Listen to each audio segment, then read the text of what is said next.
going on, Jerome's? So the Detroit Lions had a phenomenal one-off season, but reality could be creeping back in as.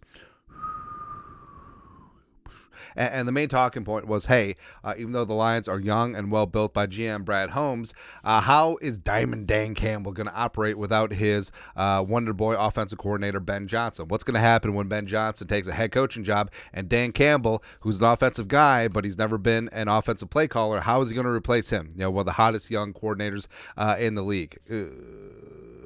So reportedly, Tom Pelissero, Ben Johnson staying put. Lions OC Ben Johnson informed the Seahawks and Commies that he's staying in Detroit per sources. Johnson is only 37 and will be a hot head coaching candidate again next year. But first, he wants to take another shot at bringing Jerome Barty trophy to Detroit. And Ben Johnson, I mean, there have been talk and speculation that he had been wanting $15 million per year, which is on the higher end of head coaching salaries. I mean, head coaching salaries aren't really published. I kind of wish they were, because then we'd be like, who can we cut? Who has dead money remaining on their contract? But Schefter, Ben Johnson was not the head coaching lock that people thought, and his asking price spooked some teams per sources. But I think a lot of this right now is teams covering their own ass as reasons why Washington and Seattle didn't get Ben Johnson. But I sort of understand where Ben Johnson is coming from. So he is young at 37. His name was bandied about quite a bit in last head coaching cycles before he decided to stay in Detroit. But this time, with Detroit having their apex season, winning the division, allegedly, reaching the NFC title game, winning half of the NFC title game. Now he still is going to have a big-time future. And I do understand that maybe he wants to pick and choose his spots, although Washington, with all that cap space, number one in the league, new ownership and Magic Johnson, a new GM, as well as the number 2 overall pick, you could probably take Drake May or Jaden Daniels, maybe Caleb Williams slips through. I mean, you've been set up pretty good in Washington. But he's an interesting story. So he was the backup quarterback at North Carolina, come on and raise up, behind TJ Yates, Houston Texans legend TJ Yates, and just sort of got into coaching and bounced around on various staffs. He was hired by Matt Patricia with the Lions, stayed through regime change with Dan Campbell, which is a testament to Ben Johnson.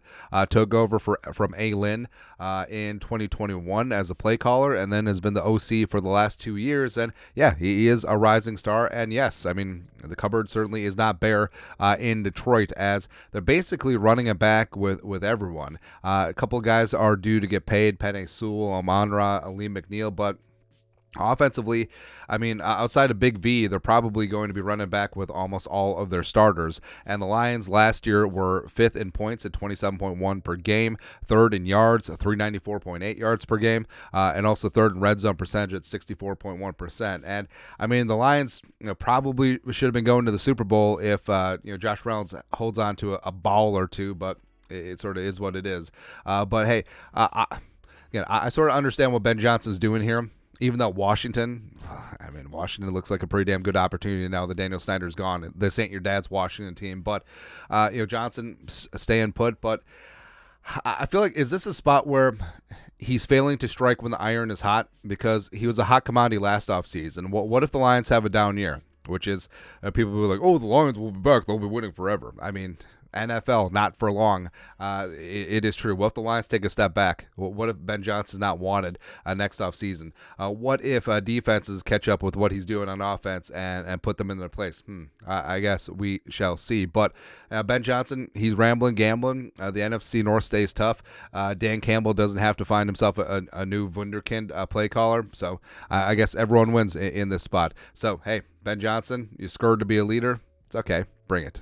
Although, I feel like, so Dan Campbell's obviously not an X's and O's guy. Like, you would not have him as your offensive coordinator. Ben Johnson, maybe this is just who he is. Like, maybe he is meant to be a really good offensive coordinator. Maybe he doesn't have what it takes to be a head coach. It's possible. All right. So I feel like the process of rising up in NFL head coaching hirings, it's disjointed, right? Where you look at Dan Campbell. I mean, he was never a coordinator. Mike Tomlin had 1 year coordinator experience. John Harbaugh was a special teams coordinator, right? And just because you're good at calling plays on one side of the ball doesn't mean you're going to be a true leader of men, which you need to be. Antonio Pierce was never a full-time play caller in the NFL. So who knows? Like, maybe this is who Ben Johnson is. Maybe he's just going to be going around. Like, maybe this is a little bit of Mike Mart syndrome, where great offensive coordinator. Well, he was really terrible with the Bears.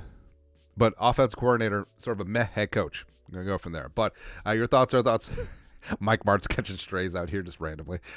Your thoughts are thoughts. Offensive coordinator Ben Johnson is staying with the Lions and not taking the Seahawks or Washington head coaching jobs. Let us know your thoughts and our thoughts in the comment section below. Subscribe for daily Vikings takes. Want to support the work? Put a little something in the Venmo. But until next time, Skol production value.